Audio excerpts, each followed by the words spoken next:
Hello, let's talk about Transformers Dark of the Moon, the video game. So this was of course developed by High Moon and is a tie-in prequel to the Dark of the Moon movie.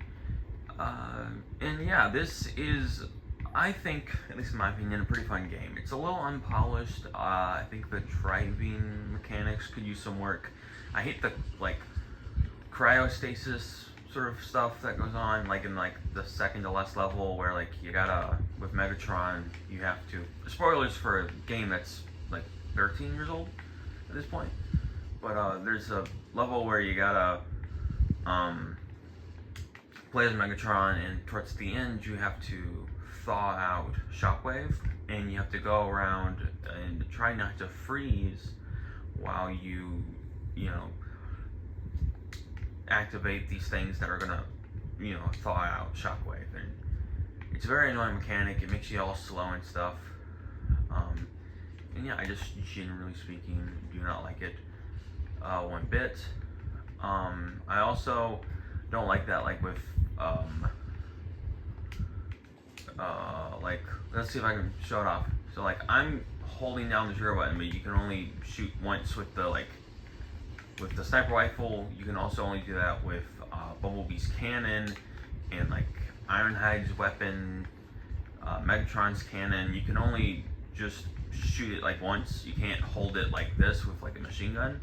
That's a little annoying. Shockwave, you can hold down the trigger button for his weapon, but it's more a thing of being a charge weapon. So you can either, rapid fire it like this, or you can hold it down to charge. And the Shockwave weapon, or the Shockwave level, is half okay. It's very bland, and while it is fun to play as Laserbeak in that segment, it's just generally okay. And I know I'm starting off with some negatives in this review, but that's because I think most of the positives for this game, the machining mechanics, how naturally you can go from vehicle mode to Autobot to robot mode to vehicle mode. A lot of the good about this game is good about the other High Moon games.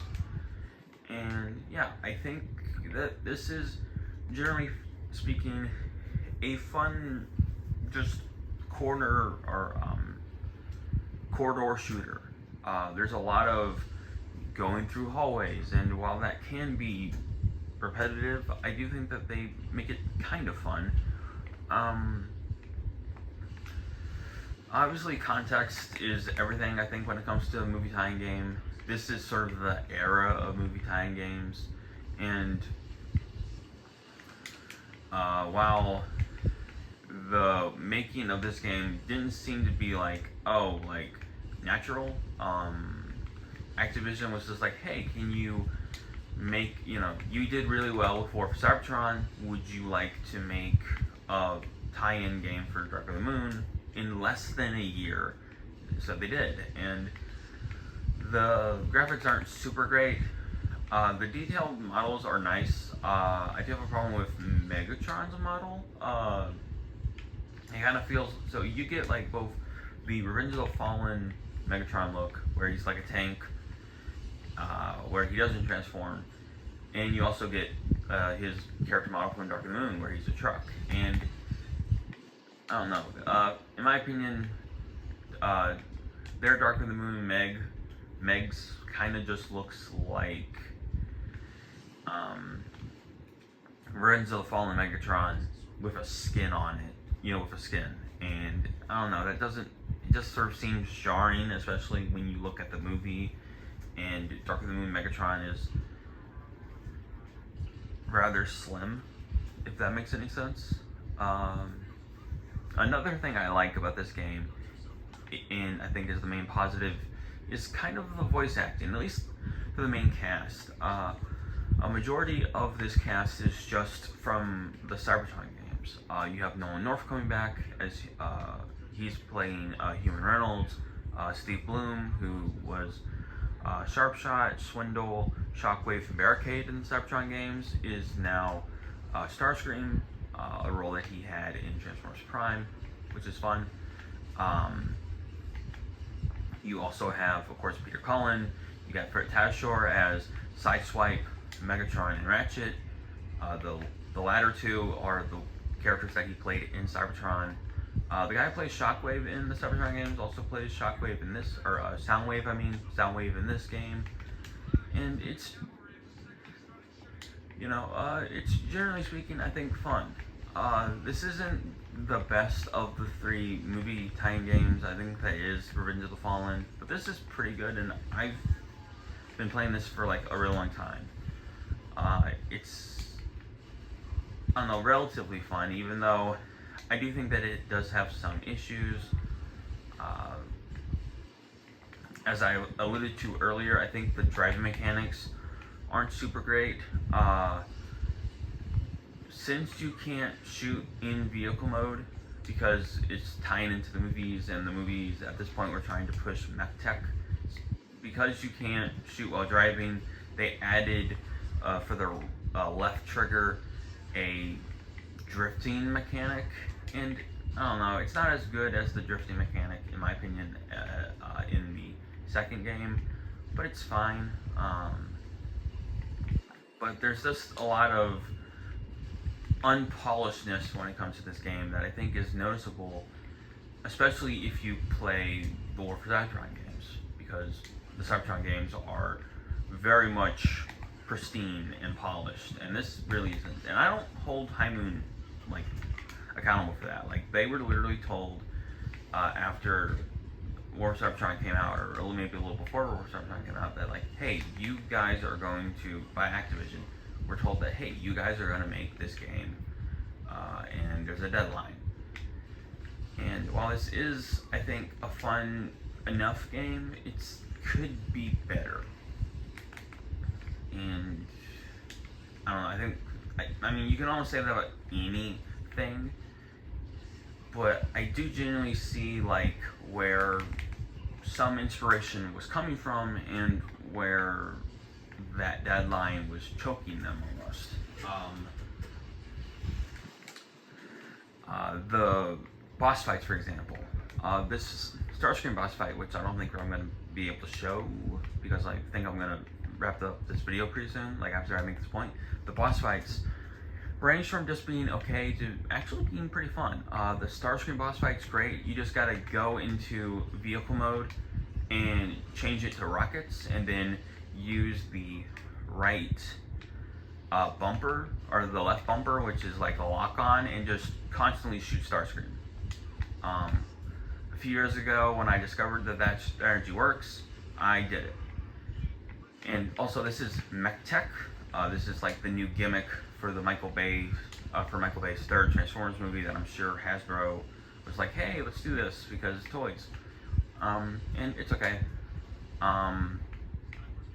Also, you can regenerate health and just regenerate ammo, unlimited health, unlike in the War for Cybertron games where you have health cubes and stuff like that.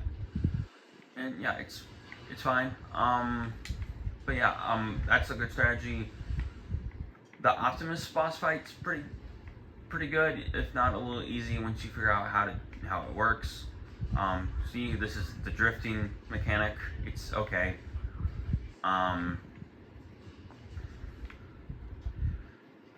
The driving's a little clunky. I'm just trying to show you guys like the things I'm complaining about, so you don't think I'm like insane. Oh, I didn't realize you gotta pick that Bumblebee here. There you go. And yeah, perfect. Bumblebee protected. And yeah, it's just, generally speaking, like a fine enough game, but I think it's kind of just a C. I didn't rank the other one, but this is just kind of a C. The Optimus Prime boss fight's a little simple once you figure out the pattern. That, like I said, that strategy for the Starscream boss fight pretty much works. The best boss fight in the game is either the Stratosphere boss fight from the like 5th level, or the like, what's his name, Warpath boss fight from the 6th level.